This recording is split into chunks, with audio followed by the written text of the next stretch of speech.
One sec.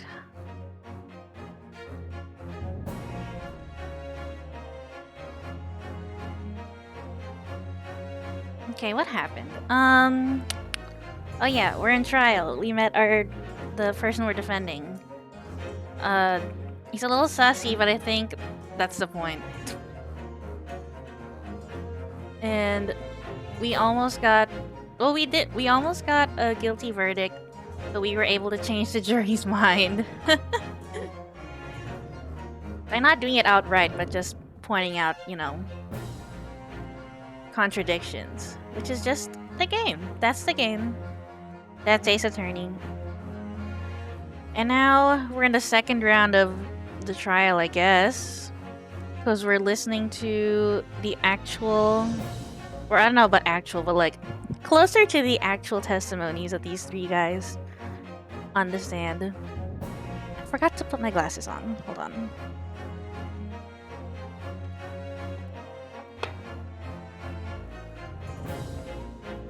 Ugh, okay.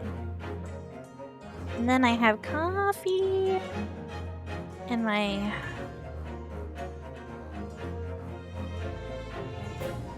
oil diffuser. I think we are good. Hold on.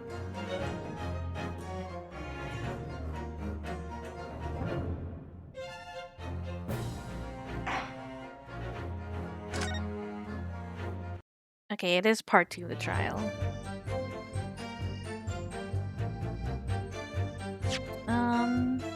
Okay. Here's the we are at the what the witnesses really saw. You don't see me, but I'm doing the little air quotes.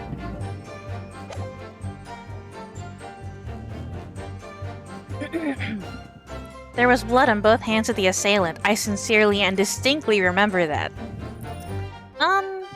But the gloves though, we have that. However, I suppose you might say that I didn't see the exact moment this is having transpired. If that matters. Yes, it fucking matters. You literally said you saw it happen, but now you didn't! Liar. I remember seeing the knife, and I remember seeing both the attackers' hands with blood on them. I didn't actually see anything myself, no. Not until I heard that scream. Anyway, the fact remains, there can't have been anyone else inside that carriage, or we all would have seen. Okay. Well, lo and behold. In truth of fact, not one of you was witness to the crucial moment the crime was perpetrated. I apologize, my lord, but honestly... Ugh! There was no one else inside that carriage, and the man's hands were covered in blood. That much as incriminating evidence is tantamount to saying we saw the man do it. That's really not what testimony is all about. Let us examine the interior of the omnibus once more. The victim's fresh blood is clearly visible on the seat, corroborating the witness's accounts. In other words, there is no substantial nor significant change in the facts of the case. Very well, your cross-examination, please, counsel. Yes, my lord.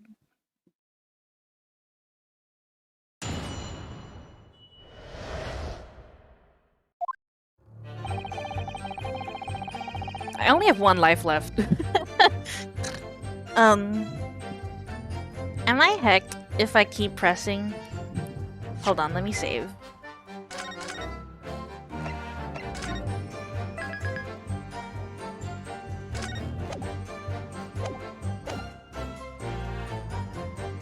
Blood on both hands. This one is only one... Okay, yeah. Let's ask him about this. I wonder if I should present or press. Because I only have one life left. Okay, this matters. I'll press him on this. Hold it! Don't try to downplay this. Whether or not you saw the exact moment of the crime. It's a matter of fundamental importance as well, you know. But For crying out loud, we all know that no one else could possibly have done it. I was just, trying to save us all some time.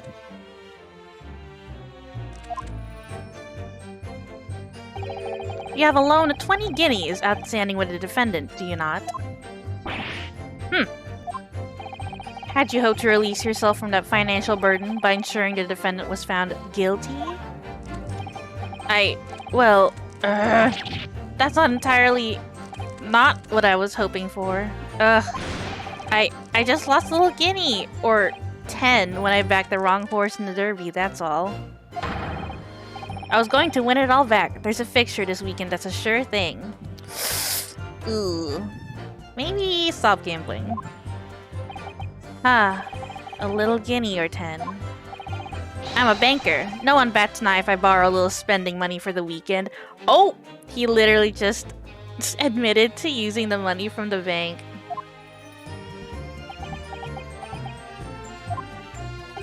I think you may have revealed rather more about your character than you bargained for, sir. This witness's scruples are not on trial here. I guess not. Proceed to the next witness. Is that really how it's supposed to work? I remember seeing both the attacker's hands with blood on them. I guess I should present the glove, right?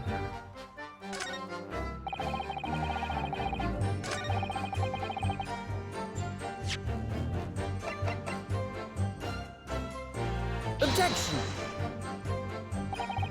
There's clearly something odd about that last statement made. Okay, this is wrong.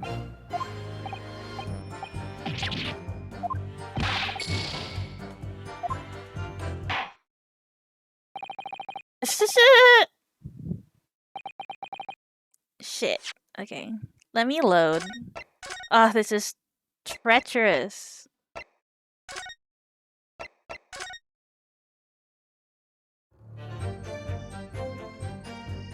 Hold it! No, the evidence tells us otherwise. We have the gloves the defendant was wearing on the night in question in the court record. I'm well aware of that, sir, but nevertheless. I know what I saw and I stand by it. The man had blood on both his hands. He's defiant, even in the face of hard evidence. He's steadfastly refusing to admit that he might be mistaken about what he saw. But why? Your reasoning is dire. One hand or two, the salient point remains unchanged. Minutes after the grim crime, the victim's blood dripped guiltily from the accused's fingers. But they said both hands. And the gloves only had one hand with blood. Hold it! You definitely saw that too. Blood on both hands. Yes, sir. I mean, I know what you're going to say. I'm looking. Only one of Mr. McGilded's gloves has any signs of blood on it. That's right. The thing is, as far as I remember, sir, when I looked down and saw Mr. McGilded sitting beside the other fellow, I don't believe he was wearing any gloves, sir. He wasn't wearing these gloves? That's correct, sir. I saw the blood on both his bare hands quite clearly. It's true that the dark-colored stain in the dark leather gloves wouldn't have been easy to see.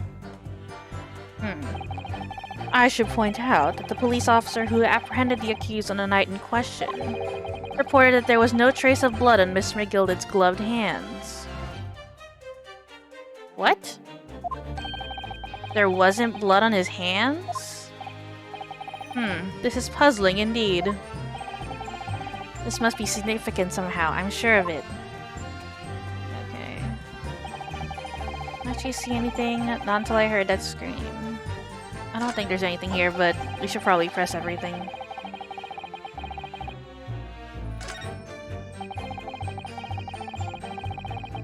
Hold it! You didn't see anything? Oh yes, sir, that is to say, sir. No, sir, I didn't. Very sorry about what I said before, sir. Very sorry, yes. It was very wrong of me to make up stories and say I saw him stab the man. Yeah, it is. Wouldn't you agree, sir? I know what you're insinuating, but I certainly wasn't making up stories. Still, to say you saw nothing isn't right either, is it? No, sir, I saw nothing at all. Mr. Beppo, you were driving your horses. At the very least, you must have enjoyed a good view of London streets, no?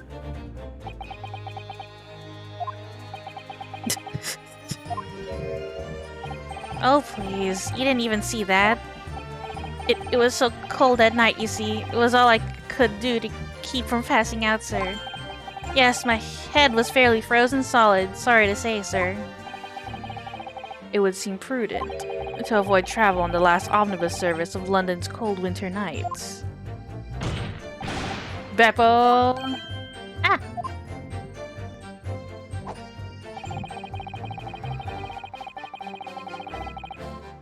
Hold it! And everything you saw at the incident was through the skylight on the roof of the omnibus. That's right, it was fiercely cold that night, but the glass wasn't frosted over. Oh yes, I remember I was shivering, it was so bitter. Which rather begs the question of why the pair of you were sitting on the roof deck in the first place. Well, I don't know about this young fellow, but I couldn't enter the cabin. Oh? Why not? It was locked from the inside. I tried knocking, but no one opened the door. It was locked? That's right, and it's a public bus service, for pity's sake. That's not what I call fair play. Yes, I had exactly the same experience. I tried knocking, but the gent inside just gestured at me to clear off. So I had no choice but to climb up to the roof deck and look down longingly into the warm cabin below. Well, I can assure you I wasn't just looking down, I was glaring, long and hard. And that's precisely why I can tell you with absolute confidence that if there was anyone else at all in that cabin, I would have noticed. Unequivocal, I would say. I'm not sure about these two witnesses. Would they really have seen everything inside the cabin through the skylight? Let's look at a bus.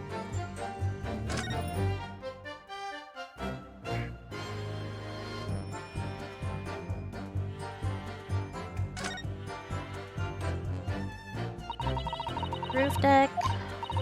You must have a wonderful view of London streets. Okay, already said that. He wouldn't have been able to see directly below him. That's true, he only saw like their legs or whatever.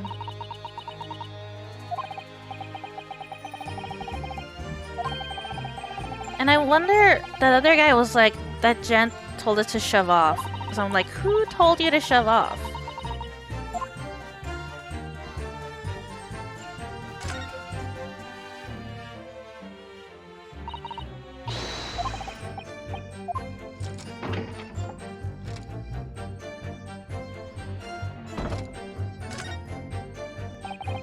Quite a large skylight. Yes, quite large enough to afford a good view into the cabin from the roof deck. There doesn't appear to be a handle or catch of any description. Can't be opened from inside, at least.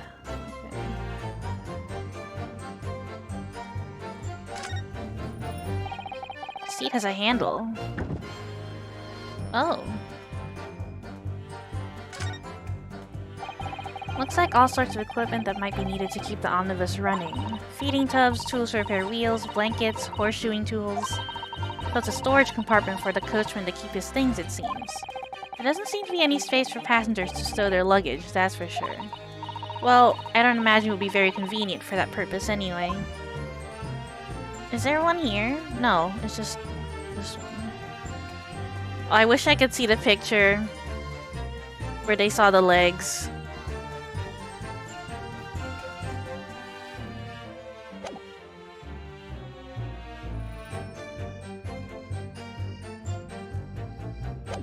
Okay, I'm gonna say they might not have been able to, but I will also save just in case. Hehe.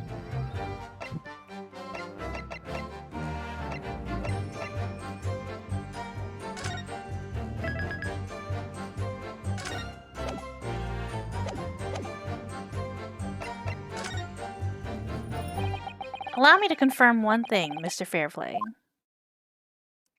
Heck off. They were just the questions were confusing. You're writing this omnibus.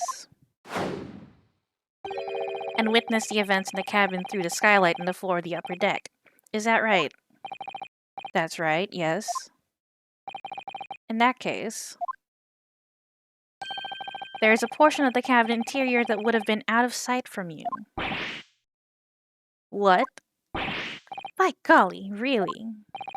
Obviously, at this stage, we can't say for sure. You can heck off. But the possibility cannot be denied that at the time of the incident, there could have been another passenger in the enclosed cabin of the omnibus. Objection! Enough hypothetical meandering, my Nipponese friend. The prosecution demands that you substantiate your claims. After all, the scene of the crime is here, in the flesh. Very well, I will uphold the prosecution's demand.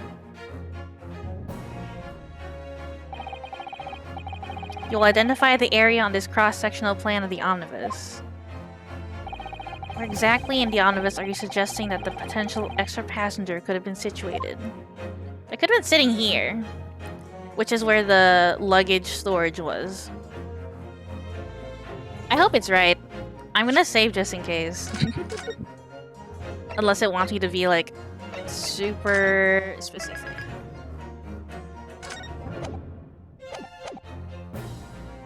Take that! Both rows of seats on the roof face in the direction of travel, whereas the seats in the enclosed cabin face each other, which means the visible part of the cabin, which passengers on the roof deck can see through the skylight, is as I've drawn here. Ah, I think they're all stupid. That's right, my lord, as you can see. The seat opposite the one on which the victim and his attacker were sitting is obscured from view. In other words, if someone had been sitting on that seat, it's quite possible that these witnesses would have been completely unaware of it. Whisper, whisper. Objection! It's quite possible some phantom was sitting there. You Nipponese have a forbidding habit of obscuring the truth with ambiguity. What? I concur with the prosecution's rejoinder. In a British court of law, evidence is paramount. I cannot entertain this conjecture, counsel. That is, unless you're able to put a name to this mysterious passenger to whom you allude. Can you, Mr. Naruhodo? What? I'm supposed to name the person? I honestly don't know. Who could it have been? Who could have been in the other seat, which was out of sight from the witnesses on the roof deck? Hello? Okay, hold on.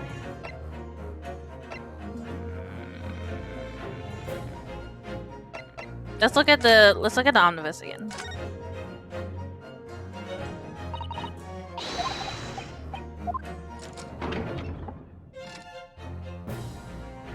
Okay, so the skylight, they saw two people here. Who would sit here?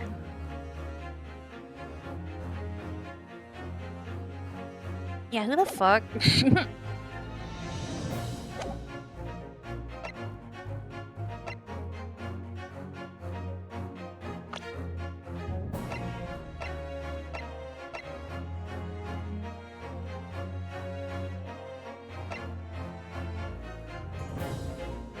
Yeah, are we supposed to fucking name who it is?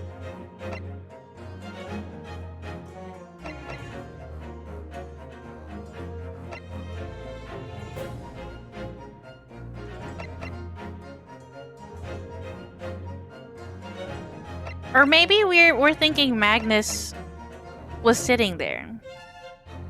But I don't remember what he said about where he was sitting.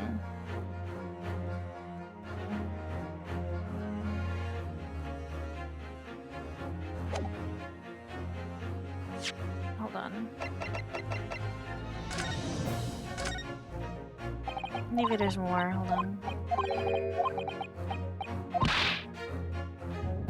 Then they mistook the perp for him. I think so.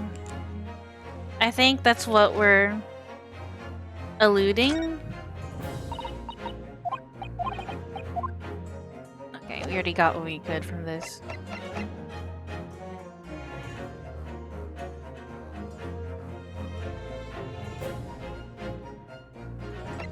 I think we're saying it's Magnus.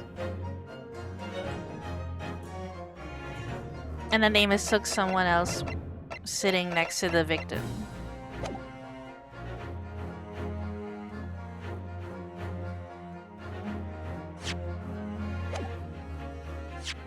I'm a save though. But I feel like I have no idea. Angry.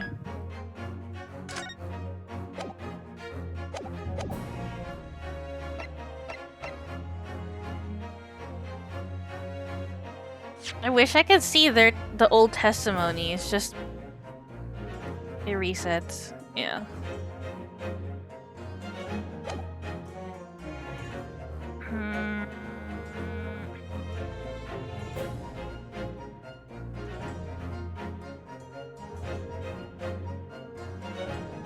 They only saw legs. So I'm gonna say it's Magnus. I understand, my lord. The defense would like to put forward a name. You are a fool. That response was a desperate attempt by a man who has no notion of his own limitations. A toast to hard lessons not yet learned. Oh my god! Hi! Hi to Aaron's new Piss 5. Let us not delay, Council. The defense is still to name the passenger in the other seat. I don't know if I'm right, though, still. This could be it. This could be the chance I've been waiting for to turn the trial in my favor. On that night, on the night of the murder, the person occupying the seat in the omnibus cabin that was obscured from view was... Literally, this is the only person I can think of. Because the bloodstain was from him, and he was driving, and they're both up there.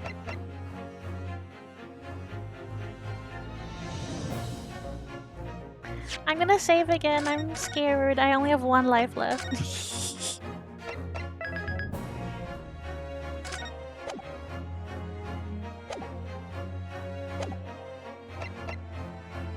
Take that! The passenger in the enclosed cabin that the witnesses on the roof deck failed to see has to have been Mr. Magnus McGilded. Mr. McGilded? What are you talking about, Counsel? That's the name of the defendant. Objection! Okay, I think we're right. If I desecrate this chamber by smashing my hallowed chalice, do forgive the discourtesy. Lord Van Zeeks. People talk of those tiny island nations in the Far East as having a learning and culture of their own. But I see they use the terms ill-advisedly. What are you trying to say? Let me explain in terms that even a student of an artless backwater such as yourself might understand. Remake demo? Yes, I heard about that.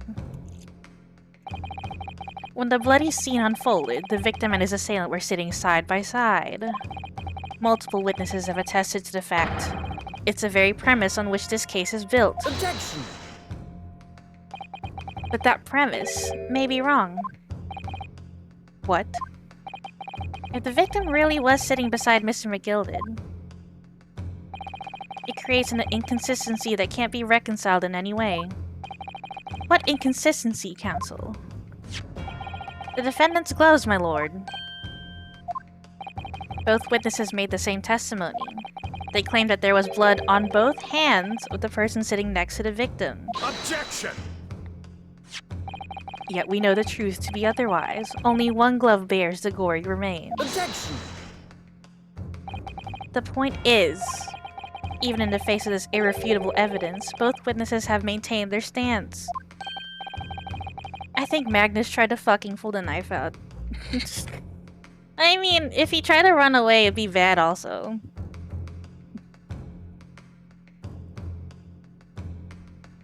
Unless... So it seems like the person who did it ran away, or they're all covering for him. Exactly. They both adamantly swear that they clearly remember seeing blood on both hands of the assailant. In short, their memory of events is correct, and their testimony reveals the truth.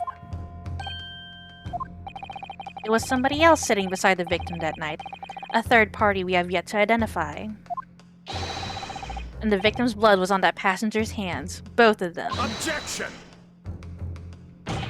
And who was this third party? Obviously, the true culprit. Extraordinary.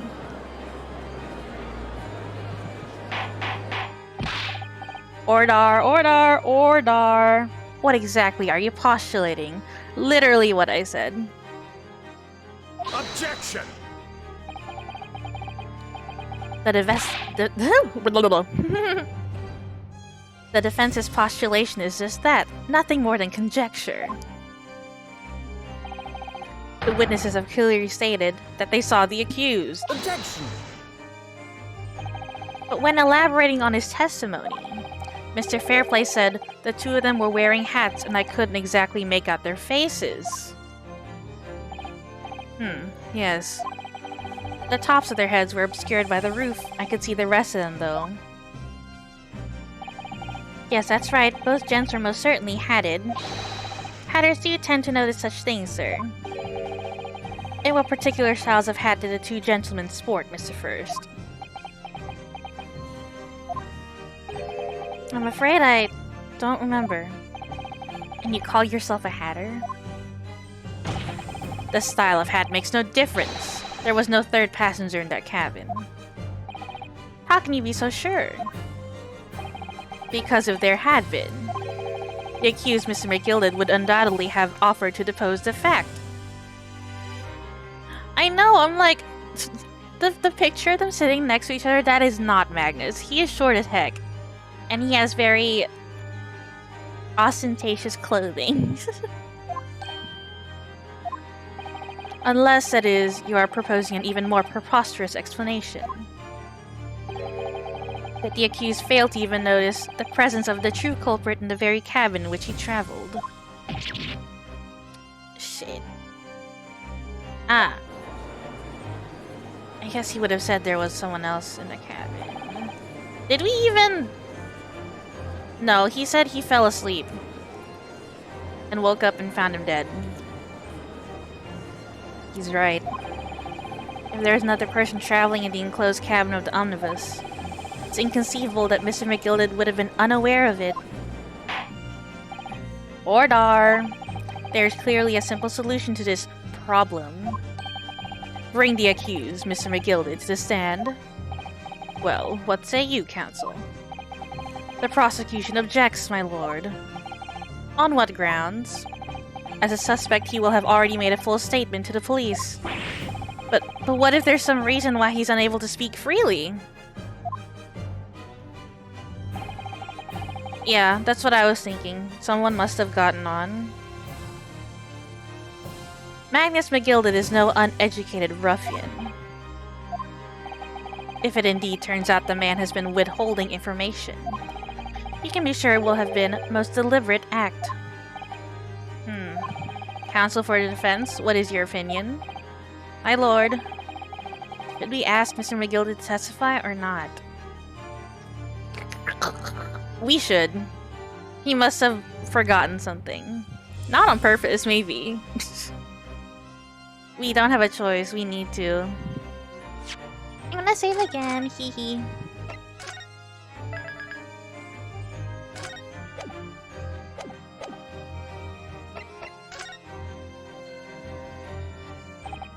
Yes, we need to hear what he has to say in order to find out the truth. The defense would like to call Mr. McGilded to stand. In that case, I would like to hear the opinion of the jury. Ah, yes, I need a little time to consider this. If you ask me, I think we should hear what Mr. McGilded has to say. Get the man out here, I say. It would be utterly illogical not to hear his testimony. When something needs doing, get it done. That's how I run things at the guild. Hearing what the patron of my favorite little park has to say, oh yes, that would be lovely. Yes, the jury says the man must be heard. Everyone else is like, yeah, I think we should hear what he has to say. And number one is like, I don't know if we should. But then after hearing everyone else's, he's like, yeah, I agree. We should, I think we all think that we should hear what he has to say. Very well, the court will hear the defendant's testimony. Bailiff, show the defendant to stand at once. So-called free thinkers, please.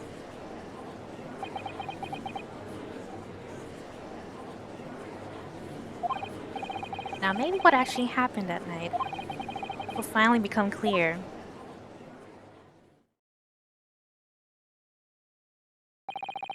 Let proceedings be resumed. Mr. McGilded, have you been listening to the discourse of the day? Look at his clothes! Come on now! And look at his hat! To be sure I have, my lord. There are now two matters in which the court desires to hear from you. The first is whether or not there was a third party with you in the omnibus cabin as proposed by the defense. The second is that if such a person was indeed present, why did you conceal that fact from the police? Egad, no, 'tis not in my nature to hide anything at all. Just answer the questions, please.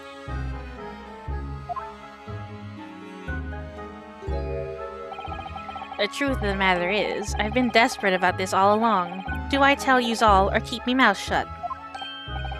Tell us what, Mr. McGilded? I think he's supposed to have like an Irish accent, but I can't do it. I can't do it. The fine fellow representing me is absolutely right. In the carriage on the night with myself and the other man, there was another passenger. Why didn't you say this? We're defending you! It's true. Aye, and 'twas me who helped the little urchin get away after it all happened. Urchin? You... What?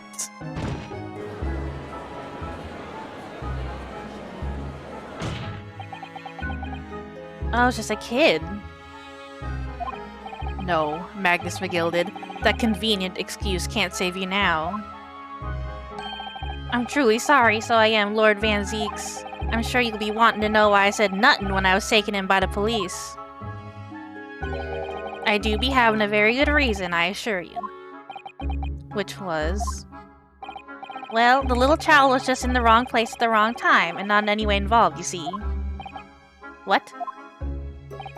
If the police had known the wee one was there, they'd have assumed she'd done it. They'd have hauled her into this here courtroom, just like myself. I was only trying to spare her that. Young hearts and young minds are easily damaged, my lord. A child? And who was this young child of whom you speak? That I don't know. You don't know? Aye, well, the wee thing just happened to be in the carriage that night. I never saw her before or since. Objection! We have absolutely no reason to believe this man. The prosecution calls for the witness's statements to be disregarded by the court. You know, I wouldn't be surprised if the urchin isn't here in this courtroom as we speak, listening to the proceedings. Hello?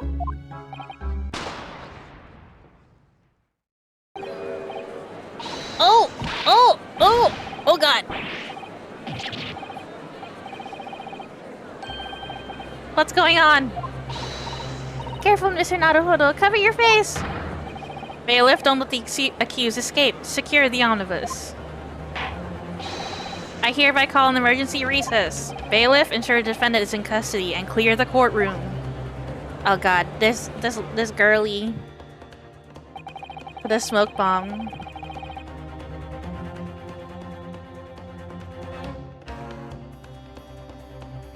We were hurriedly removed from the smoke-filled courtroom by the bailiff. Amid scenes of chaos as people stumbled over one another in their desperation to flee the chamber. We had no idea what was happening. All we knew was that, for the time being at least, the trial was suspended. Oh fuck, to be continued. He survived. Yes, we'll save.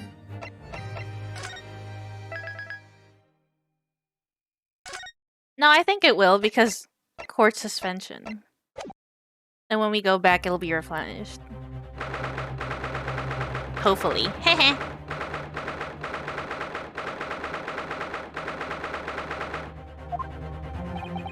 What on earth just happened in there? Mr. Naruhodo, I've managed to find out what happened.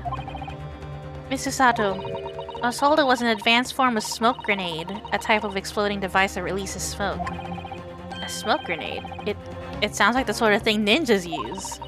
We're just making sure everything is safe now. I think the trial will start again before long. But who would have done something like that?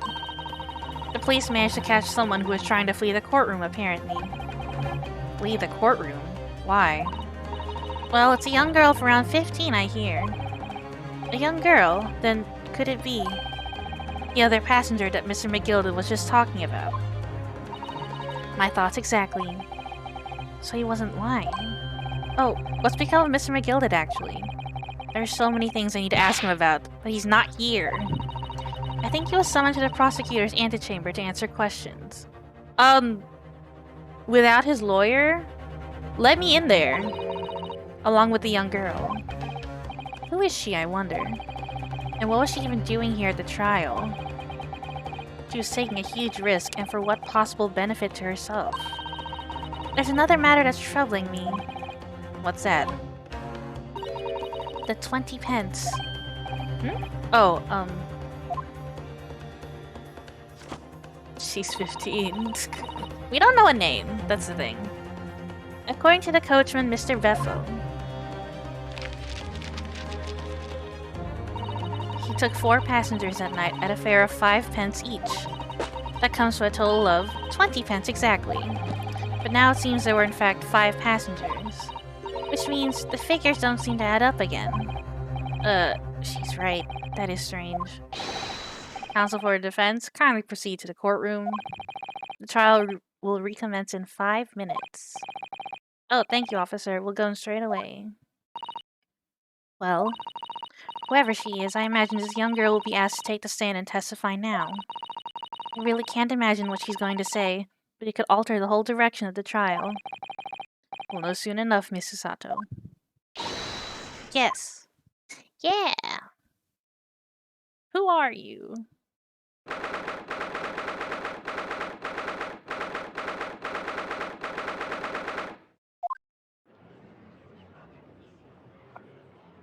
Oh?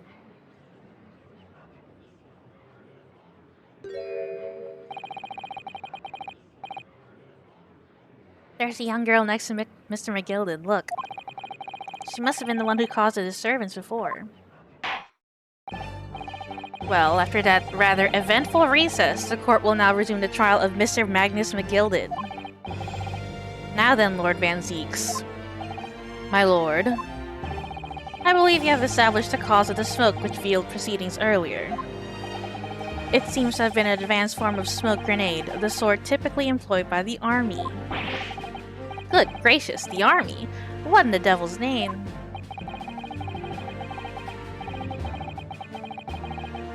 Yeah, so there were 4 people in the cabin. It was an elaborate attempt by a young girl to cloak her escape from the public gallery, but she was caught. And now occupies a stand. Your name, girl? Are you responsible for the smoke grenade which induced such a pandemonium here in my courtroom? What is the meaning of this deplorable behavior? I don't know if children get charged for writing. Ahem, if I may, my lord. Yes, Mr. McGilded? I think perhaps I ought to explain here why it is that this wee lass was here in the first place, and why she tried to bolt like that. 'Tis all tied up with the event of that night, so it is. Very well, Mr. McGilded, give your testimony. You will explain to the court exactly how this young woman is involved in the case. 15 years is pretty old. Just what did happen that night? It's not like a defense lawyer needs that information or anything.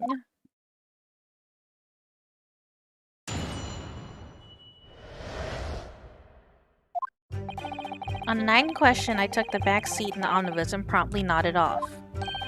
Then Begora, a loud thud and a wee scream woke me up with a fair start. There was a fella collapsed on the floor at my feet, so I sat him up on the seat across from me. Wait. Wait. The knife was on the floor. He fell on it. Died. Or, did they? I don't think they checked for poison or anything. They only saw...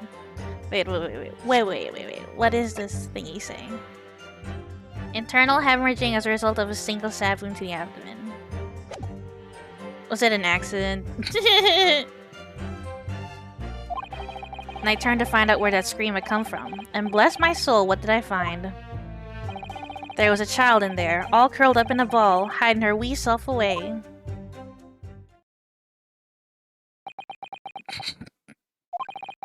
I remain somewhat baffled, I confess, but from what I gather on the night in question, this young girl was indeed riding in the omnibus. Is that correct?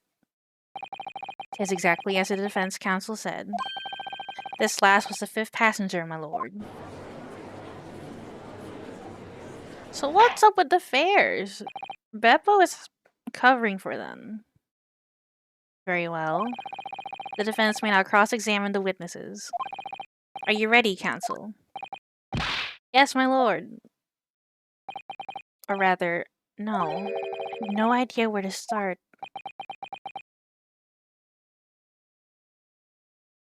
Hiding with the luggage... Okay, because the luggage is on the other side of the bus. That makes sense. She could have hidden there.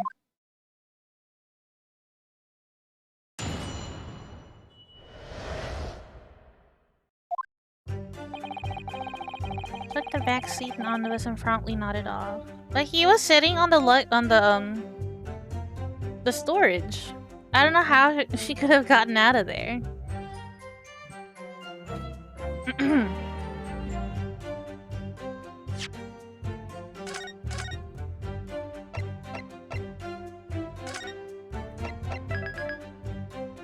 Yeah, I think that's what happened with the blood on the glove.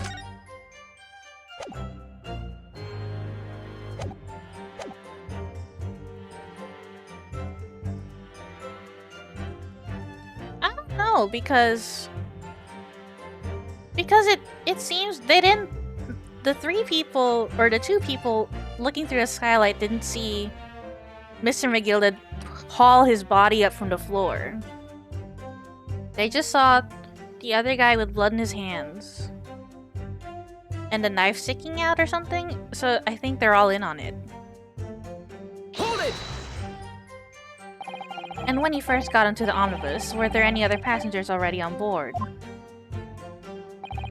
There were not. The cabin was empty, and there was no one on the roof deck either. You were the first passenger, as it were. I see. Aye, and that's why I took the back side as I did. 'Tis the most comfortable, so it is. Could you explain exactly what you mean by the back seat? Did they say they heard any screams? The screams the 2 on top heard was just the hat guy. And the driver heard the hat guy scream. That was it. Unless he didn't scream. By all means, 'tis how you already described it earlier. I'm talking about the seat opposite the one in which the poor gentleman who was sad was sitting. Like I said, 'tis the most comfortable and where I feel most at ease. And of course, I enjoy gazing through the skylight from time to time as well.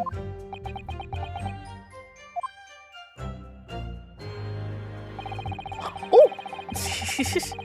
Oh, whoa. Hold it! A loud thud, you say, and a scream.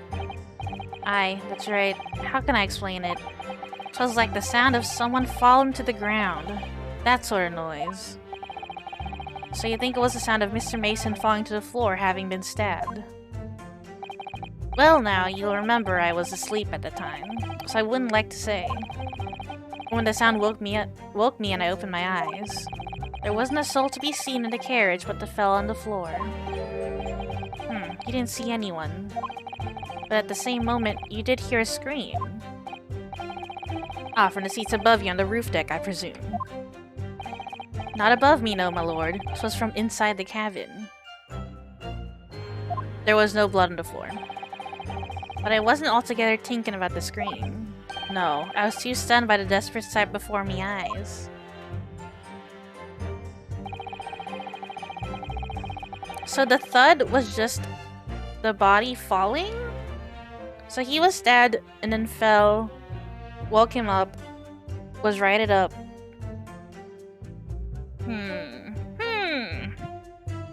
Hold it! You sat him up? The victim, you mean? That I did. And the seat across from me, as I said, I could plainly see the poor devil was already gone. And you wouldn't leave a dead man just lying on the floor now, would you? I guess not. His common courtesy, so it is. I find it a little hard to believe. Ah, Lord Van Zeeks. Now why would that be? You wake to find a man lying dead at your feet in a carriage. Any normal person would hail the cabman. Any upstanding member of London society, that is. Well now, as you know, I'm in something of a special line of business. The business of lending money at exorbitant rates of interest. Unfortunately, my lord, not everyone is thankful for the help I offer them, and some would even see me dead. So I do try, were it all possible, to avoid getting myself in a tangle with trouble. Are you suggesting you were just going to leave the man there? Heavens alive, no. I was always intending to report it, so I was. Only, I had a mind to find out the whys and wherefores first. The whys and wherefores? Right you are. There were some details I wanted to understand before anyone else got to meddling. That wee scream I heard, for example. Wouldn't your good self do just the same? Yes, the scream he says he heard at the same time as the thud of the victim collapsing. Can I find out where the scream come from? Bless my soul. Hold it! What is this? 1800s? 1800s England? I'm afraid I don't understand. I'm sure you told the court that there was no one else in the carriage except yourself and the victim. So I did, sir, so I did. As far as I could see, that is. What do you mean by that? Well now, 'tis a queer thing, the wee scream I heard as I woke up. It came from, if you'll excuse the vulgar expression, under me backside. So the person was hiding in the storage. Good gracious. Under your backside. And when I lifted the seat on which I'd been sitting, I found there was a wee cubbyhole there for storage. Mr. Naruhodo, we can examine the omnibus ourselves, remember? Yes, of course, the whole bus was submitted as evidence. This will be a very good time to have a thorough look. Okay, already. Now.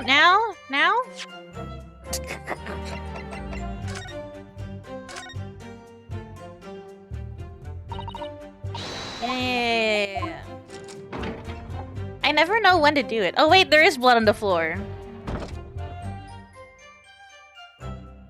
That wasn't there before. Am I stupid? That wasn't there before.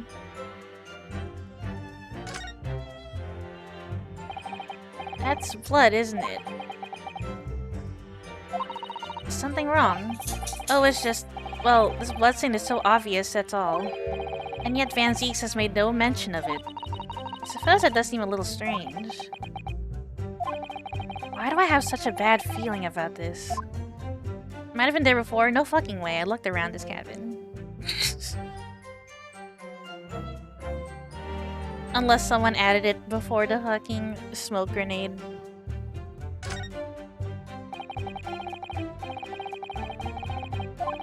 Let me Just wide enough for two gentlemen to sit side by side.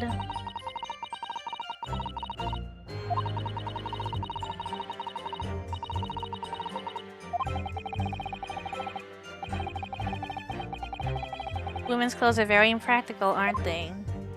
Yeah, we look good though, so... Counterpoint. Handle... Wait! There was stuff here. There was stuff in here. I know this for a fact. There's nothing in here. It's totally empty. Something doesn't seem right here, but I can't put my finger on what it is.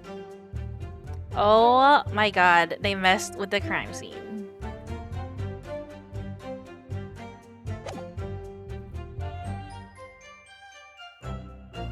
So you'll be able to see the fucking bloodstain from... It wasn't there before! I was right! It wasn't there before.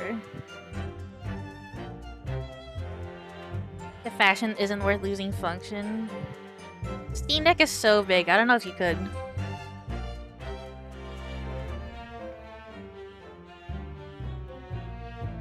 Someone must have messed with the crime scene while the smoke grenade was going off. But why? I don't know if it's the girl because... Or maybe... Okay. Okay.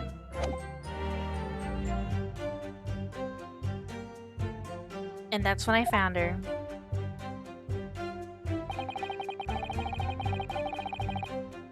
Hold it! You say she was hiding herself. Aye, that's right. 'Twas hard to see in the dim lamplight, but she was all curled up in a wee ball. When our eyes met, well... me heart nearly stopped beating in me chest. Ugh, you're really overacting this. Still and all, I pulled her out from under there. Okay. And sat her on the seat opposite so I could have a wee chin wag with her. Hello? The seat opposite. That's right, just next to the dead gentleman there. You sat this young girl next to a corpse, sir. Well, as I'm sure I mentioned, a gentleman in my position can all too often find himself in mortal danger. So, I needed to find out just who this urchin was, you see.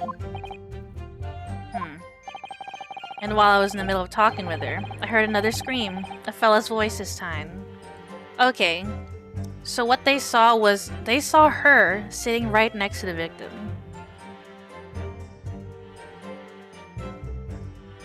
But the both hands covered in blood, though. Wouldn't it be the guy?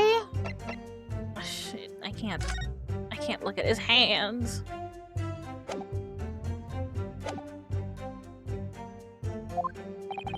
Presumably that scream was Mr. First, who was sitting on the roof deck seats. Right you are again, I would say, sir. Looking down through the skylight, he must have seen this young girl and a gentleman with a knife in his belly. In other words, the previous witnesses did not, in fact, see you at all, Mr. McGill did.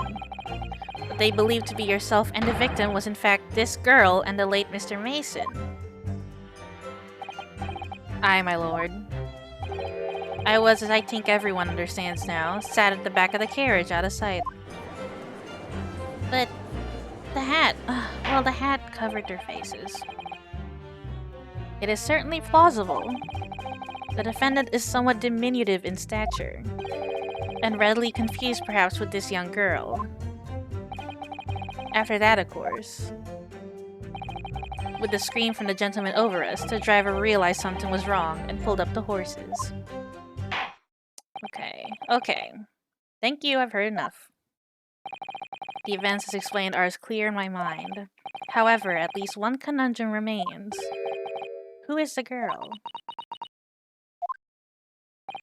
Her name is Gina Lestrade, my lord. She's a chancer, earns her crust among large crowds, relieving people of their purses. What's commonly called a pickpocket. What? This girl here, a petty thief? Come on now.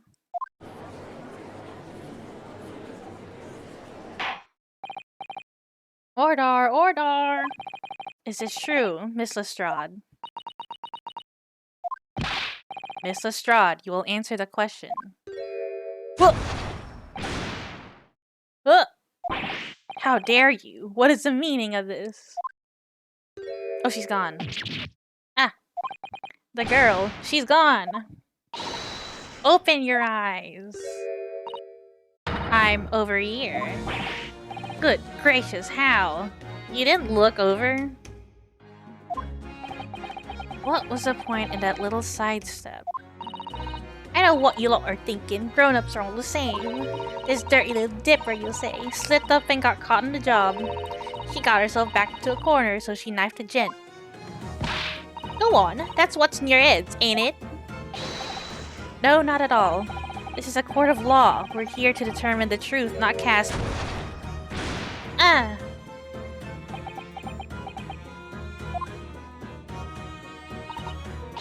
Look, knives are for cowards. Only thugs use weapons like that. All I need for what I do is these fingers. I'm a professional, alright. Maybe not in your eyes, but I got pride in what I do.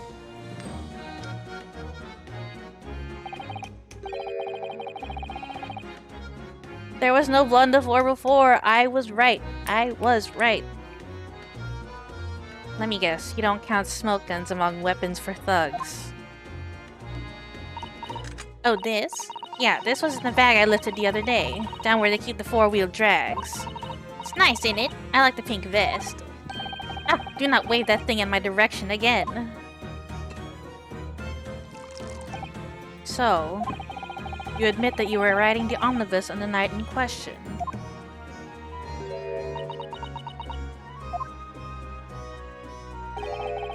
It's alright, lass. You can tell them the truth now.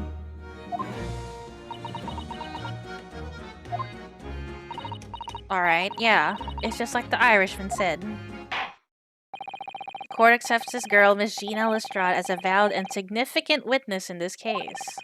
Accordingly, young lady, we will now hear your testimony, if you please. Well, this is not what we're here for. You will tell the court exactly what happened in the omnibus on the night in question. Alright. If I had to.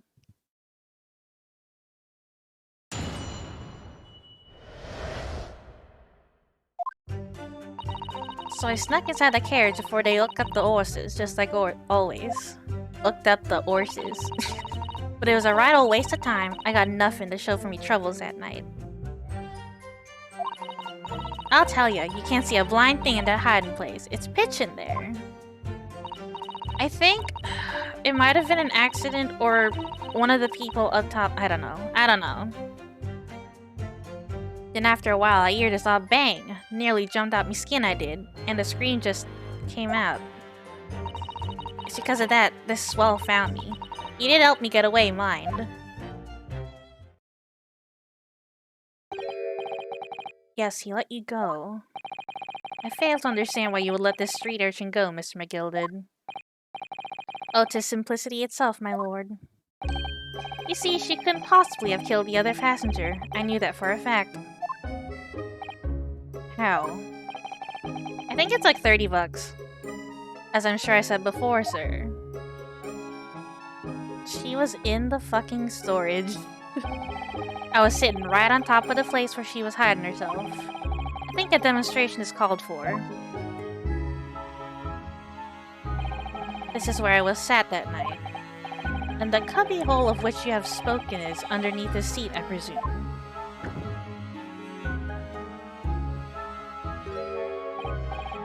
Yes, it does appear just large enough to accommodate someone of the girl's stature. But... $40, okay. Hold on. There was stuff in here before. So maybe the girl couldn't have fit in there.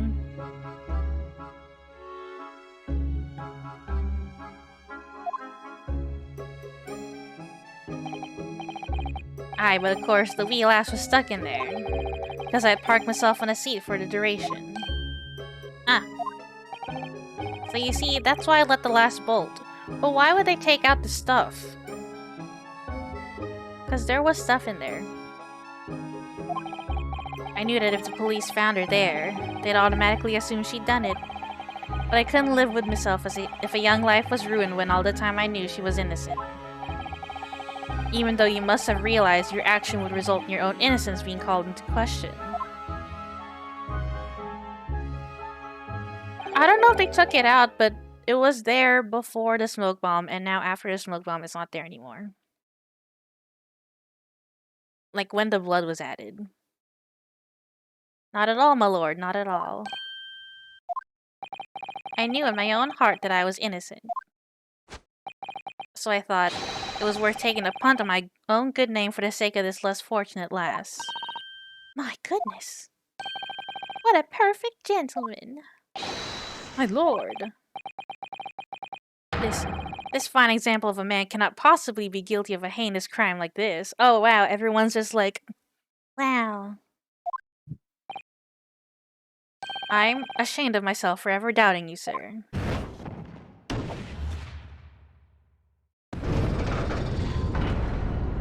I know for a fact there was stuff in there. With calm, calculated reasoning, one arrives clearly at the truth every time. Nice. Oh god!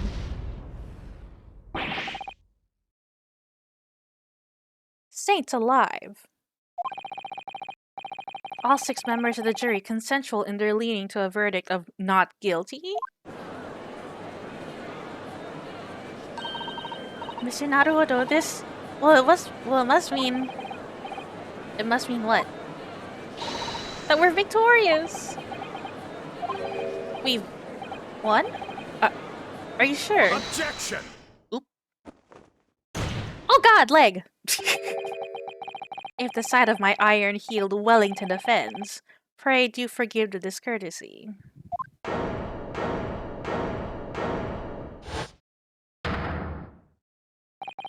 This really is a consummate example of the one monumental flaw in British judicial practices. Where evidence and reasoning should be paramount, emotion rules the day. Emotion? The witness's latest statement gives us clear insight to his true nature. What do you mean, his true nature? Do you really think Scotland Yard would have made such a glaring omission? After the incident, the omnibus was comprehensively searched by officers of the police. Obviously, the interior of this cubbyhole, as the witness put it, was included in their investigation. Oh, is he gonna mention that there was stuff in here? The compartment under the posterior seat was full of the coachman's belongings. It's noted in black and white here in the police report. Good lord. The evidence has been tampered with. In order to corroborate Mr. McGill's story, someone has unlawfully removed everything from under the seat. What? Blah blah blah blah blah blah. Ordar, ordar! How could such a devious contrivance possibly have been effected, counsel? Naturally, you must acknowledge the deficiencies of the constabulary in allowing this to have happened. However, I assure you when the omnibus was wheeled into the courtroom this morning, the compartment under the seat was not empty. Well, my Nipponese friend... Me? When the carriage was submitted as evidence, doubtless you examined it in fine detail, as would any self-respecting practitioner of the law. Pray, what did you find the condition of the underseat compartment to be? Oh, to be sure, the young gentleman will be able to clear this up in a jiffy. Sorry? Go ahead, you tell the court now, fella. How this is all an elaborate excuse by the desperate Lord Van Zeeks. Hello? Well, counsel, do you have something to say on this matter? What am I supposed to answer? What can I say about the state of that little compartment under the seat in the omnibus?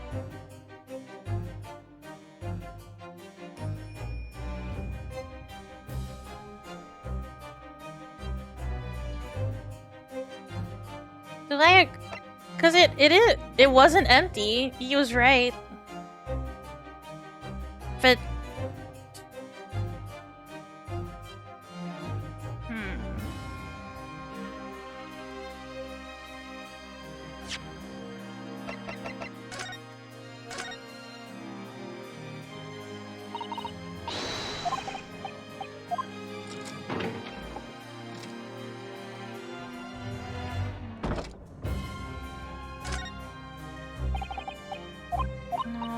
open it.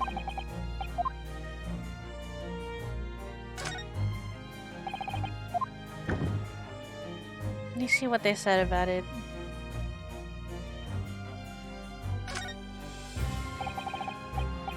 Nothing in here, totally empty. Something doesn't seem right here. I think we agree. It wasn't empty.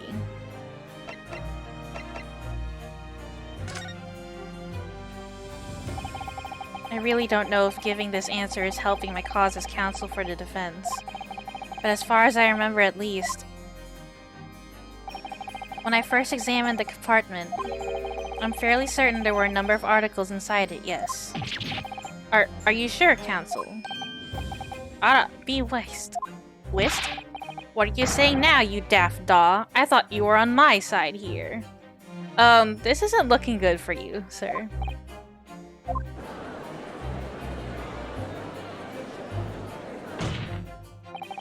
What game are you playing? Your task is to defend a man in the stand. Why would you say something to compromise his position?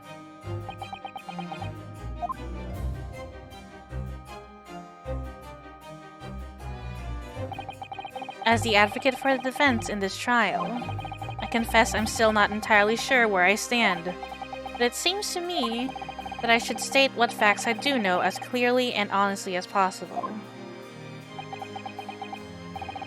Interesting. He's not altogether pleasant, fella. I'm simply telling the truth, Mr. McGilded. Well, don't forget that you're supposed to be representing my best interests here, lad. Now then. A fella's memory is a curious thing and not altogether reliable. No, the court must consider the facts. That there cubbyhole under the seat is as empty as a devil's heart, so it is. Do you think perhaps it would be in your best interest now to admit that you might have been mistaken? Why? Why do I feel like something's not right here? I should like the jury to weigh in on this matter, I think. That compartment is designed to house equipment used to maintain the smooth running of the carriage. The Guild's rules say that omnibuses should be properly and fully equipped at all times. So it certainly wouldn't have been empty on the night in question. Beppo isn't that irresponsible.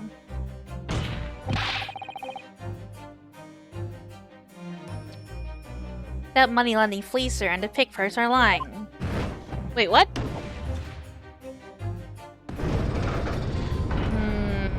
Damn it. Can't believe I was nearly taken in. The stinking rich are always stinkers. Nothing but cowards, a lot of them. What? Oh no. A trick. Of course it's a trick. There's something else happening here.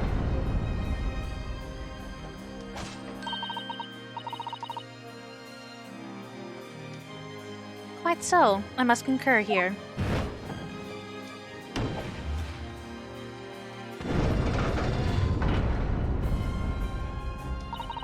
With calm, calculated reasoning, one arrives clearly at the truth every time. Yes, but every time a different truth, it seems.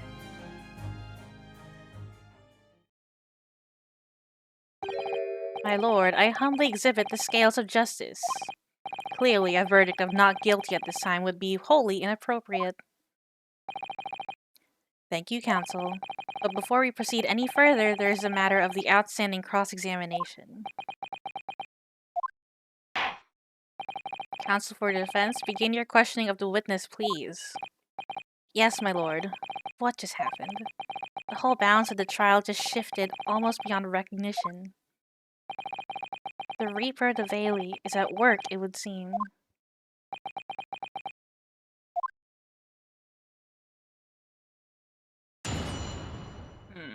I still have one life left. I hate this.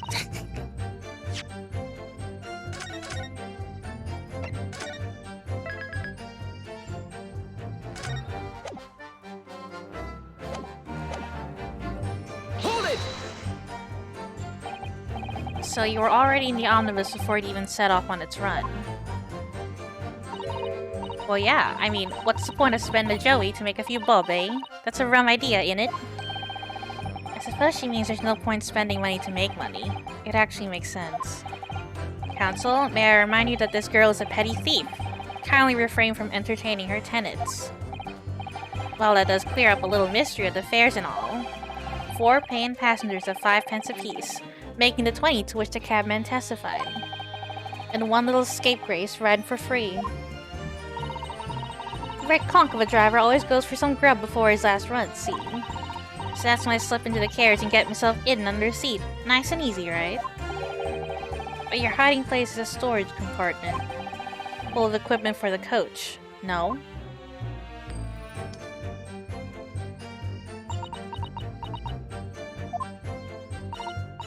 Yeah, there's brushes and buckets and whatnot in there, sure.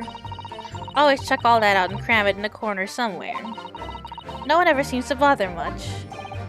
And yet, according to the report filed by the police officer who first arrived at the scene, the compartment was full of such paraphernalia. Well, I don't know nothing about that. Like I said, I moved all that stuff out so I could hide under the seat. That's all I can tell you. Seems you've reached the end of that line of inquiry. Continue. Nothing to show from your troubles at night. Hold it! A waste of time. Why is that? Well, most nights I'm on me own and got permit. At least some of the time.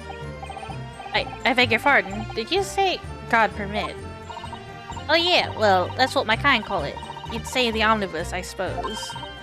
Point is, any normal run, the carriage ain't got no one in it for a while. And that's when you come out of your hiding place and get away. That's it. Only that night. This cove was sat on me, see it from the start. And he didn't budge the whole way, did he? Not 1 inch. I was totally stuck. You mean to tell us that you were present in the carriage for the duration? You were under the seat the entire time while events unfolded in the enclosed cabin. Yeah. Right, mister? To be sure, I was as shocked as anyone. You don't expect to lift a cushion you've been sat on and find a child now, do you? So this Miss Lestrade couldn't possibly be the culprit then. I can't see a blind thing. Okay. So why did she scream? Hold it! So you couldn't see out into the cabin at all. Not a dot. Most days I push the cushion up with me head and look at the crack. Then I can have a butcher's at who I'm gonna fiddle. I thought you were a pickpocket, not a butcher. I mean, I can have a look. The seat I get under ain't as plush as the other one, see? So most of the time the passengers plant themselves opposite. For some reason that night, this here Irishman spent the whole journey right over me head. And for that reason, you weren't able to push the cushion up to peek out. Truth is, I ain't too happy in small dark places. Feels so much like being thrown to clink. But it's the only place to hide in them carriages, so it's Obson's choice. Why doesn't she just stick to picking people's pockets in the open then? I'd say there's some reason that she's not letting on. Yep, she's hiding something. So anyways, I was a bit scared, but I had to just stick it out under there. Nothing else for it. There's loud bangs. What is a bang? Hold it! When you say a loud bang, you mean a noise of someone falling to the floor. Oh, what's happening? Oh, half the jury think he's guilty now because we said that there was stuff in the compartment. And then Magnus freaked out and was like, I thought you were defending me. What the fuck is going on? And then Ryunosuke's like, I have to tell the truth. So, looks like we're all hiding something here. And now half the jury is like, he must be lying.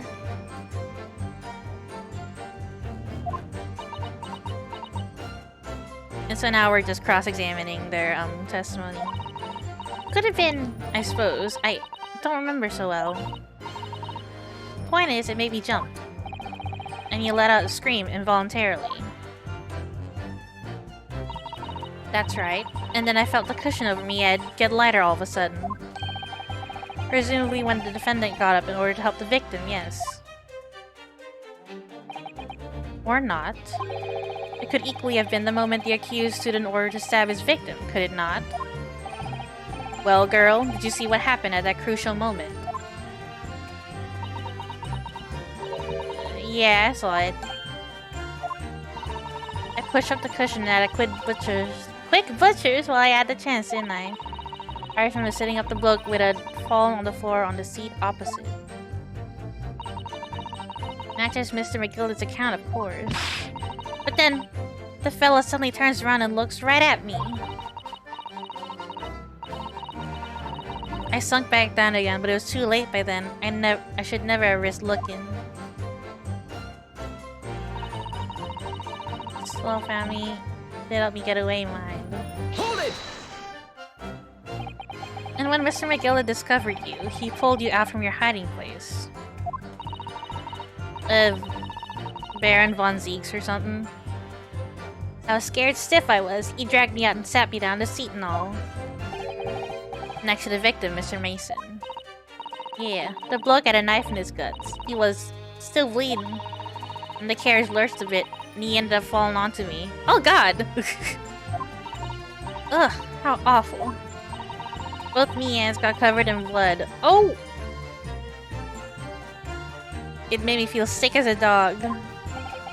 Both her hands covered in blood. That must be what the rooftop passenger saw. After that, I believe he talked with Mr. McGilda for a while. Is that correct?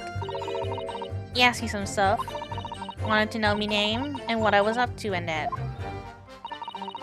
Then I heard something from up above. Someone screamed. Yes, Mr. First on the roof deck, one would presume. Well, I didn't want no one seeing my face, so I didn't look up. And the horses were drawn smartish, and this here Irishman says to me, "Get back under the seat. I'll see that you can get away later."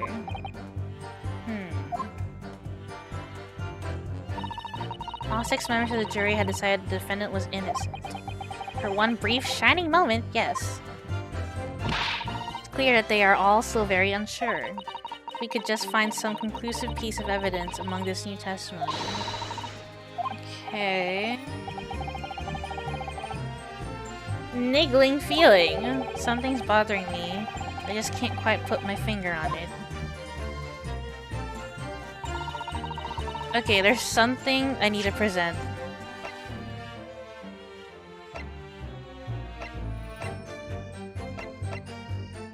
But what though?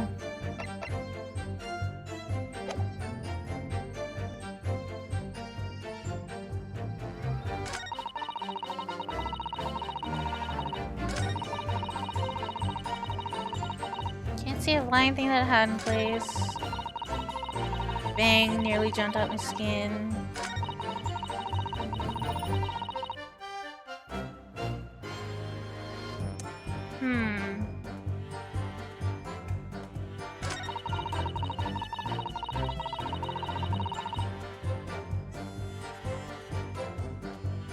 What am I supposed to present?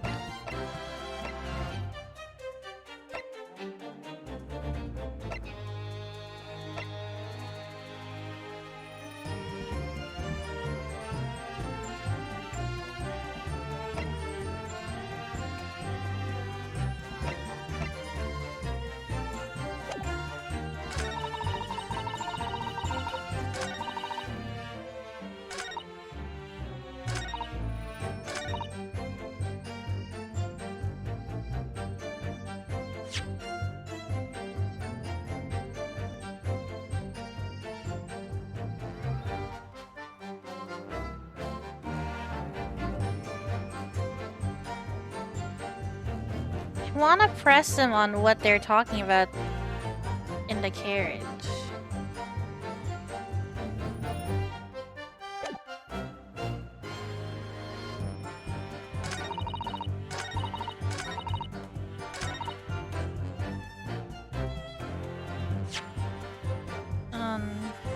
I can't go to their profiles right now. Hold it!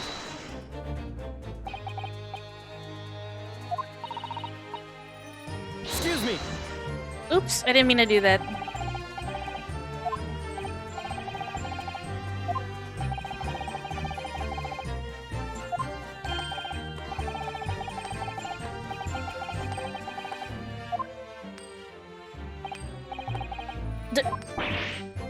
Thanks for the money, I guess.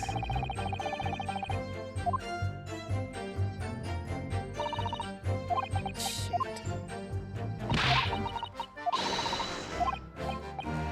I think we have to ask in something about what she said. Let me see what it says. Hold on. I didn't see anything pop up either. That's why I was confused.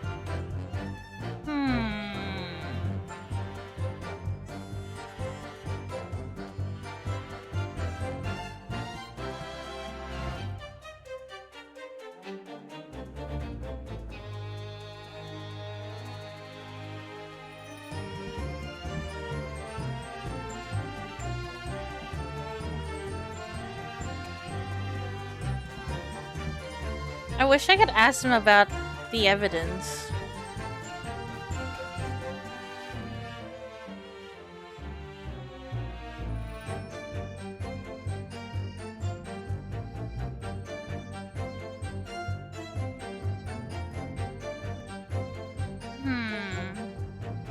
I'm not sure what to do.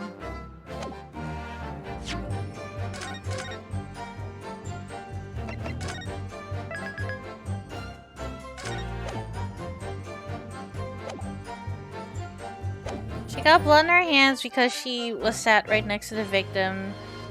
And then the bus lurched and then the corpse just like fell on her. Here. Carriage lurched a bit and he ended up falling onto me. Both my hands got covered in blood. It made me feel like sick as a dog.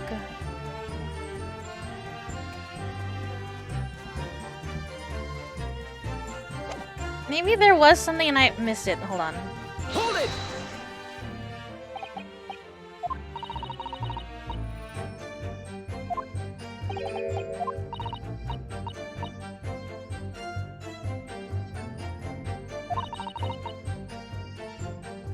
I'm looking at you.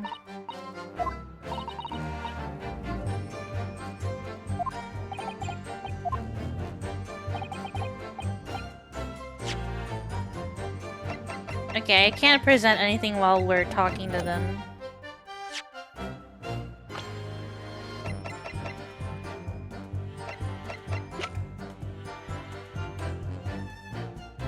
Oh, she's 17, not 15.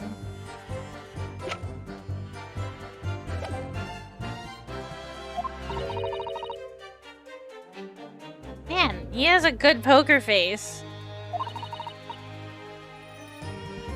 Yeah, someone said she was 15. I don't know who said that.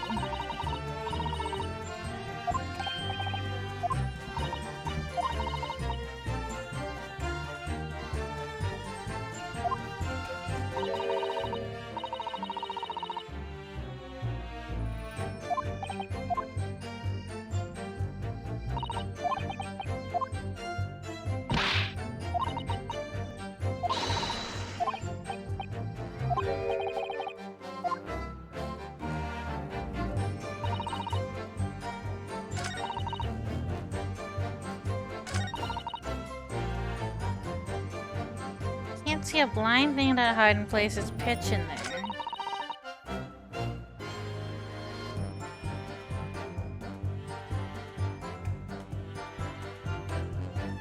Hold it!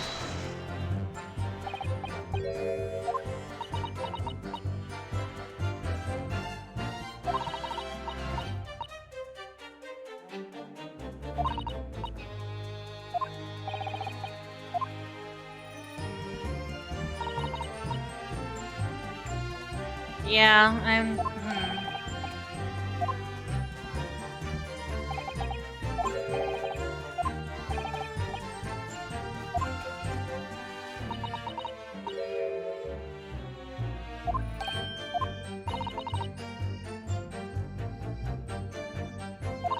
I know, it's always been obvious, but I haven't had to pursue anything since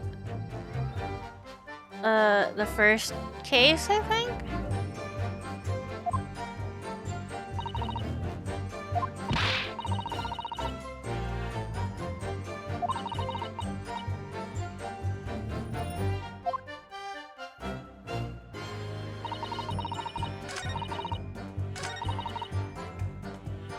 Hold it!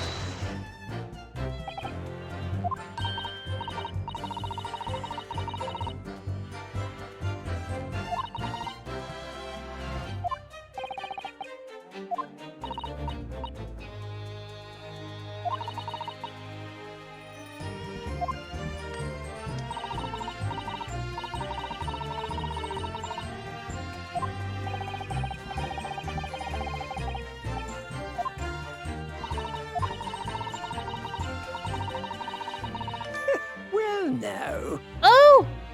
Wait! This did not happen before.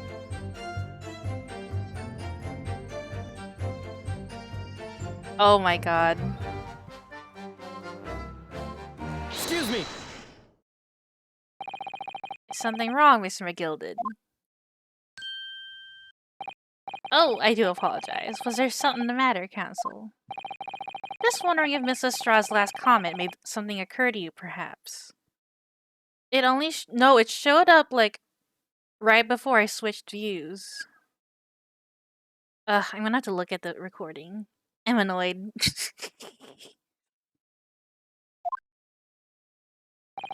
You seem to be thinking something to yourself. Oh, no, 'twas nothing important. I was feeling bad for the poor lass is all. I remember feeling desperate myself as a young lad. Shut up in the dark. 'Twas terrifying, so it was. I see. Yes, I'm sure we can all sympathize. I'm still scared of the dark now. Aye, and I don't know about yourself, but I find that the darkness seems to make everything you hear seem that much louder as well. What? Why would he say that? Yeah. I suppose it does. Maybe. Miss Lestrade.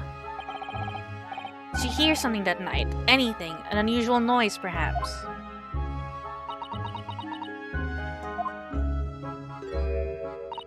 Nah, not really. All I could hear was the Irishman snoring. He jabbers. There's no need to tell the whole world of me foibles, you little scamp. What a pity. If only Miss Lestrade had heard something, it might have given us a vile new clue. Yes. What should we make of that last statement of hers? She literally says she heard a loud bang. Double checking.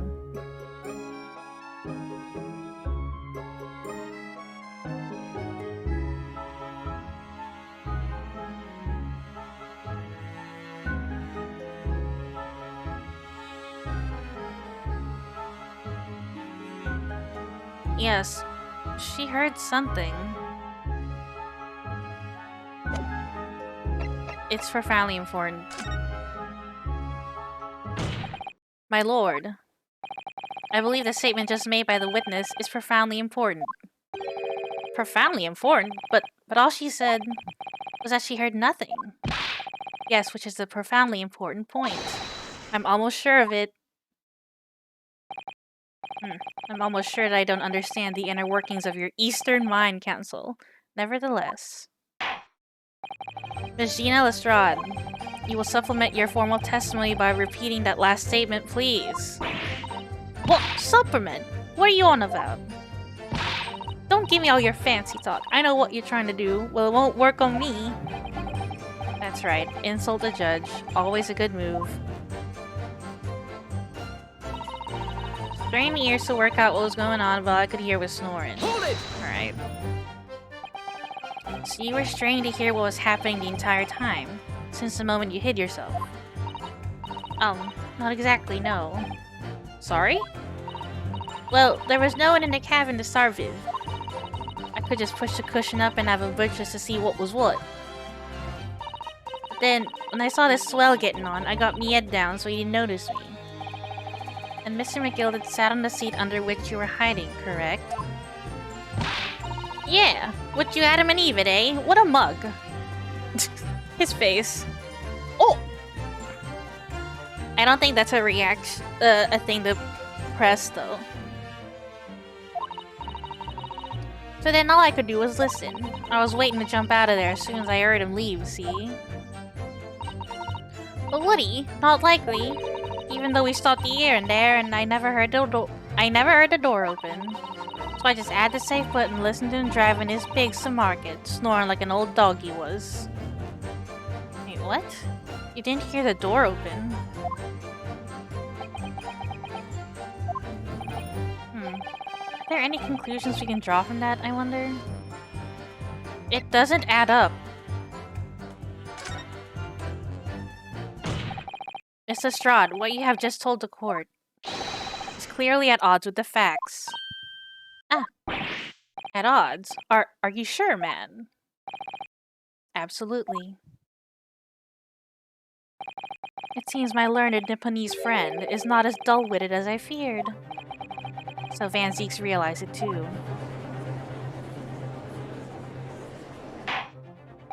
Counsel, I must insist that you bolster your claim with evidence, or some complicit party's name at the very least. Yes, my lord. Expect you to demonstrate this alleged contradiction to the court. According to Miss Lestrade, while she was hiding in the omnibus at night, she heard nothing but the sound of Mr. McGilded snoring, but think, Renosuke, think. Slap, slap. There's something else she should have heard.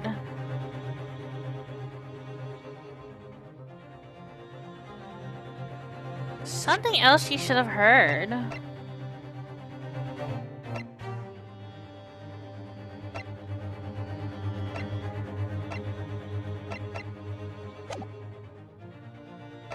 I guess you should have heard... Okay. She said that she didn't hear the door open at all. And could only hear, McGilded snoring the whole time. But she should have heard...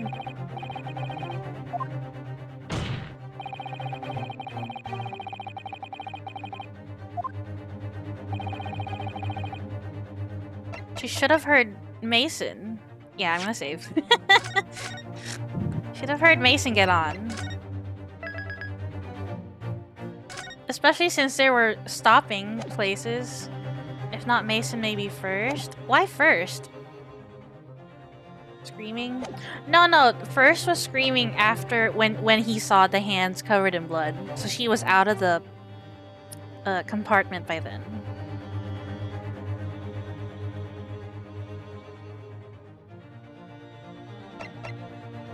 Take that! Thrice fired Mason. Yes, my lord, the sound that Miss Lestrade cannot have failed to hear is that of the victim, Mr. Mason, boarding the omnibus. Yeah.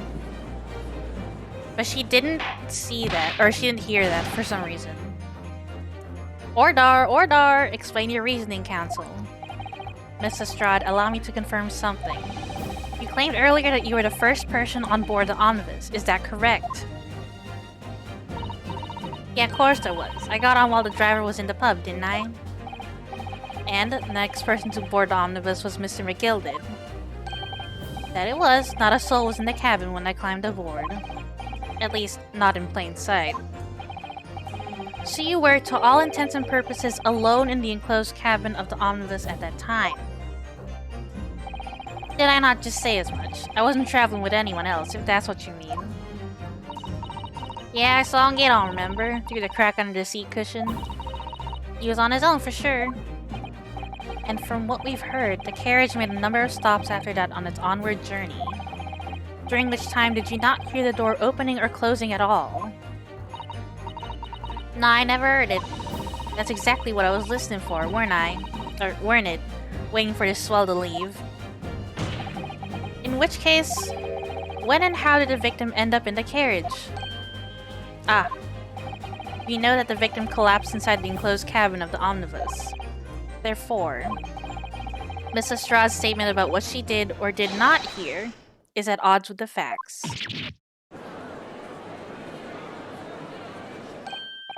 Yes, this petty thief's statement was clearly flawed. Lord Van Zeeks. Well, if they got in together, she would have saw him come in. She only saw Magnus come in. That's the thing. Yes, he knew. He knew all too well that there was an inconsistency in Miss Lestrade's statement. That's what she said. Hold on, let me see.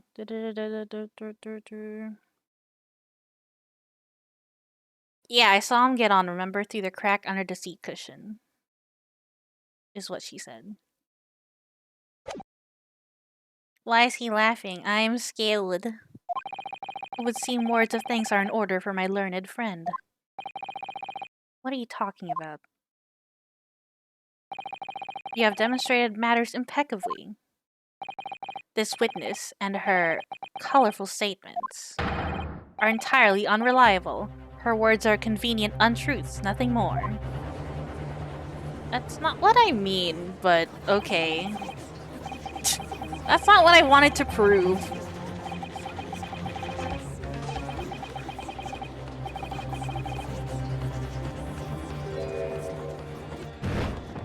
No, Granny, no!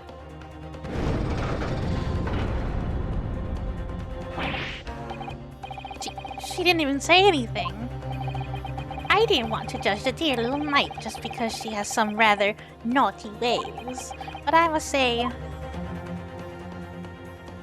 I can't abide liars. And neither can I.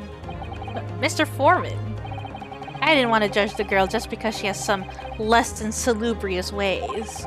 But I must say, I cannot abide liars. I'll just hate the poor, that's it.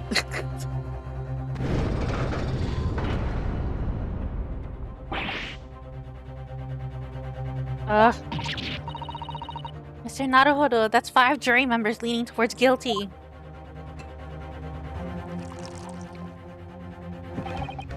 The holdout is the maid. Well, your consideration for others is refreshing, my Nipponese friend. To the considerable troubles you have spared me.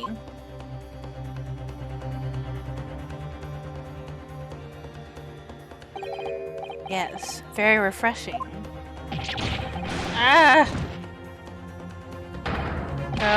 What are you playing at? Have you forgotten who you're working for, you useless Eastern Amadan? This is carnage. It's perfect. General number 2 is the only one left. I should lose on purpose so I can convince them. Mr. Naruhodo, the way this is going... I know, if we can't find some new way to convince everyone of Mr. McGilden's innocence, the judge will rule and we'll have lost. I very much wanted to believe the words of one of London's most respected gentlemen. But those of us in service know we must accept hard truths. Hold it! Oh.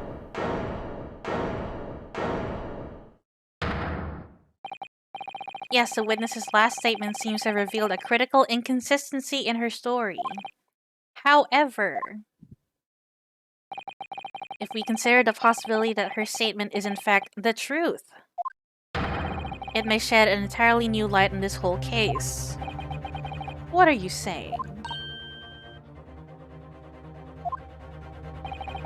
Counsel? I'm sorry, sir. Whatever do you mean? Counsel, I will not tolerate you attempting to prorogue my adjudication. Explain yourself at once. When the accused boarded the omnibus on the night in question, the victim was nowhere to be seen. Subsequently, the carriage door was not heard opening a single time, as testified by the witness in the stand. And yet the victim's body was found inside the carriage. If this petty thief's words are to be believed, how do you explain the victim's miraculous appearance inside the cabin of the omnibus?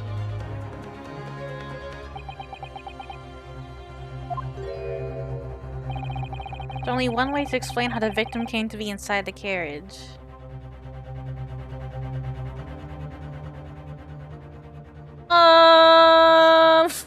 Hold on.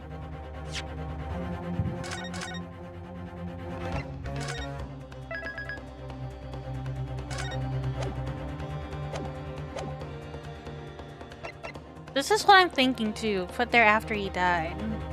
But like, when? And how?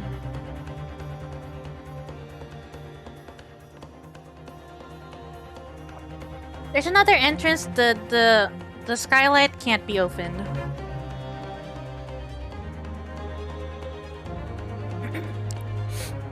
It's either he was in there already, but because I feel like if, Lord. Okay, hold on. I'm gonna look at the thingy again.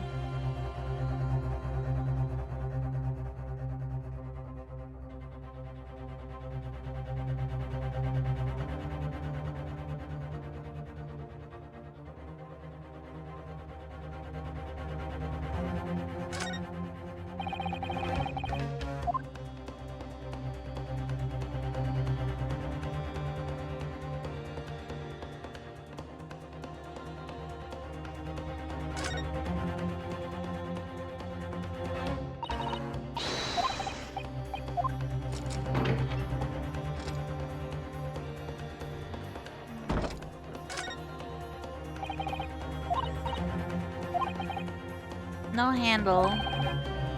Can't be opened from inside the cabin. Maybe I can look in it from outside? I was supposed to say window?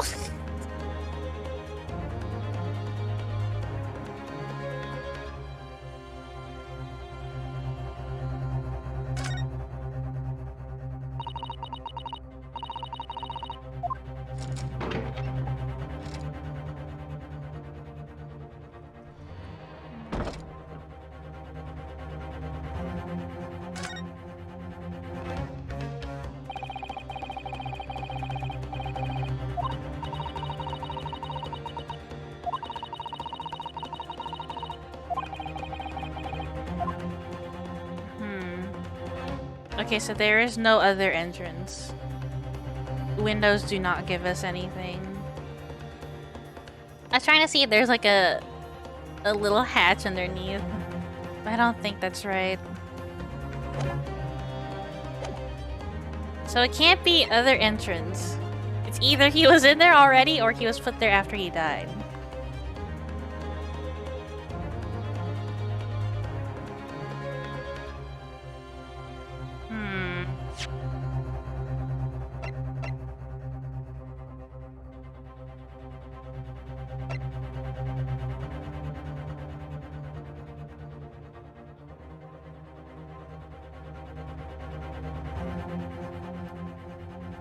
I pointed that out when we first looked at it, yeah.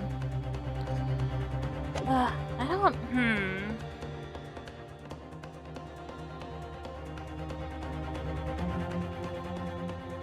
You hush up. Maybe... no. Okay. Shit. I think it's... oh, fuck. Okay. I'm gonna trust you, Coach. Obviously, the victim must have been placed in the carriage after he was killed. Objection! Tell me, my learned friend, what was the function of that obviously in your last sentence? Huh? So he was already there. That's really not the point. The point is that the victim must have been moved into the carriage afterwards. Then answer me this. How could a cadaver have been placed inside a moving carriage?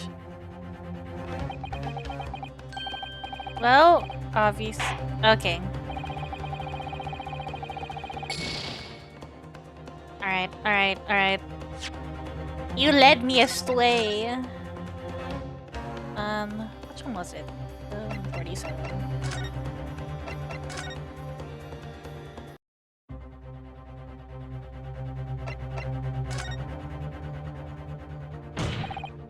Clearly, he was in there already from beforehand. Objection!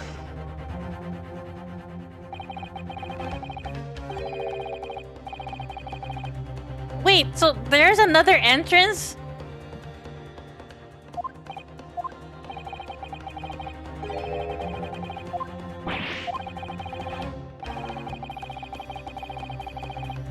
Oh, what the fuck? Wait, I'm gonna keep going just to see. How do you, to what specific point in time are you referring? Yeah, okay. What the hell?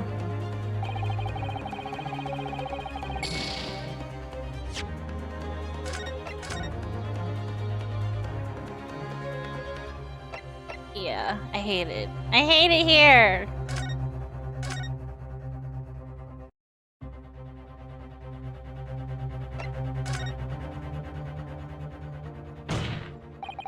If the door wasn't opened even once, the only explanation is that the victim entered the enclosed cabin some other way. Objection!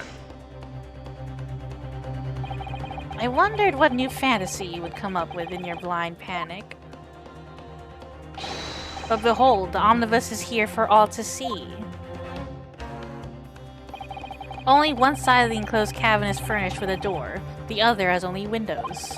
Fixed windows which cannot possibly open. In short, there's no entrance to the cabin other than the door. Objection! But there could be. There's one possibility you haven't considered. Oh, really? Yes, one other way inside that isn't the door. Another opening, the use of which allowed the victim to appear inside the enclosed cabin. I think it's a skylight. We can't open it from the inside. Alright, counsel. The defense will identify the location for the court.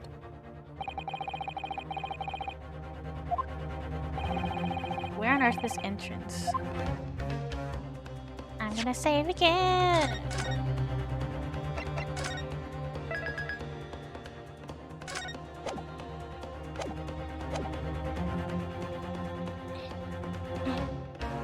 Either a trapdoor or a skylight. No trapdoor. I think it is a skylight. Everyone on the top is in on it, yeah. Take that! The answer is obvious. It can only have been the skylight. I say, the skylight? Objection! Your ludicrous proposal almost has me lost for words. However, Objection! the skylight may well be large enough for someone to pass through. Objection! So you claim, but do you have a shred of evidence to support your addle-brain theory? Both Mr. McGilded and Miss Lestrade said the same in their testimonies. They each claimed to have heard a loud thud, such as a noise made by someone falling to the floor. Oh my god! They dropped the body!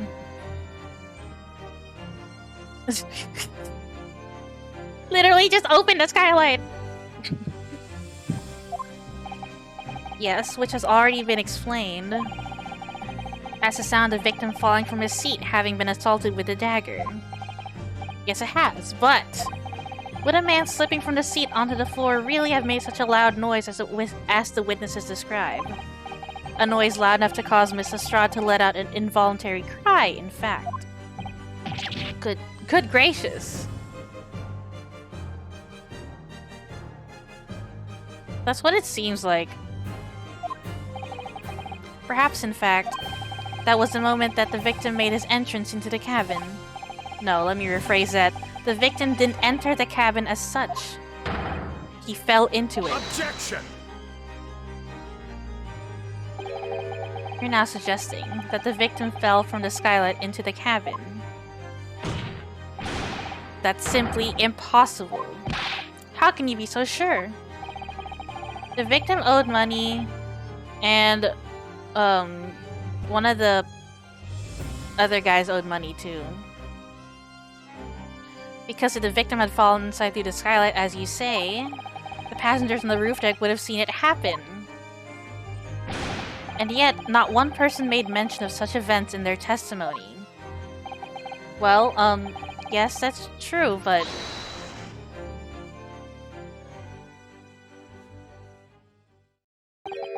Might a humble fella make a wee comment here.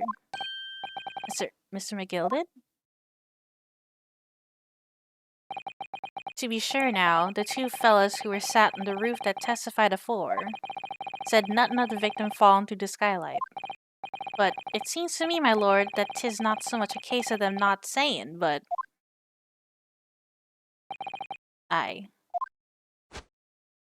'Tis a case of them being unable to say. What? I think perhaps the two fellas do be having something of a compelling reason not to mention what happened. Would you not agree, fine ladies and gentlemen of the jury? Oh my goodness, surely not. Those two chaps on the roof. You mean the ones who stuck that knife in the man were... Ah!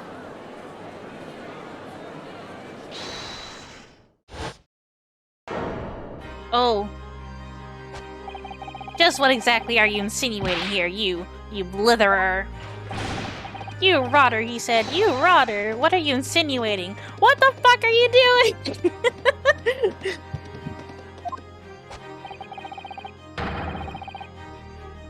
This is a flaming outrage. I have a good mind to give you a blinker in a minute.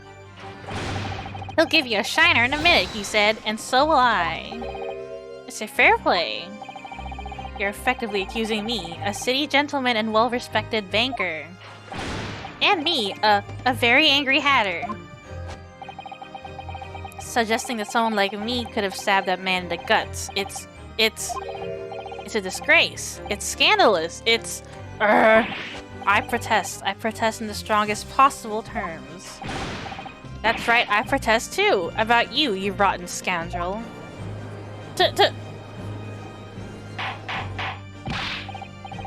Order. This is not the time, witnesses. I will not permit this wanton invasion of the stand. Return to the anteroom at once. But this is beyond reason, my lord. It's outrageous. It's very hurtful, you know. My lord, if I may comment. Go ahead, Lord Van Zeeks. It was the defense that incited this outburst from the witnesses. My learned friend has seen fit to abandon all protocol and accuse the witnesses without proof. Accuse? I never intended to. It seems, young Nipponese, that your command of the English tongue is wanting. You propose to this court that the victim fell through the skylight from the roof deck of the omnibus. That hypothesis cannot possibly stand without the rooftop passengers being aware of the events. You have branded these gentlemen liars. You have intimated their criminal guilt. In our British courts of law, that is what is termed a baseless accusation. I know I was rash to put this idea forward without any actual evidence, but you can't just dismiss it without a second thought. What are we wasting time for? Get them to testify. I thought there was something fishy about that hat from the moment I laid eyes on the fellow. We have to see this matter through now, one way or another. If there's filth and rubbish in our midst, we must dispose of it at once. Oh! What's happening, Mr. Naruhodo? The spectators in the public gallery they're in a complete frenzy. Mr. Fairplay and Mr. First. My lord, you will take the stand again and make another formal testimony in reference to the indictment brought by the defense. Yes, my lord. I didn't come here for this. There's no time to think this through. All I can do is pushing forward. I don't know if that's right grammar.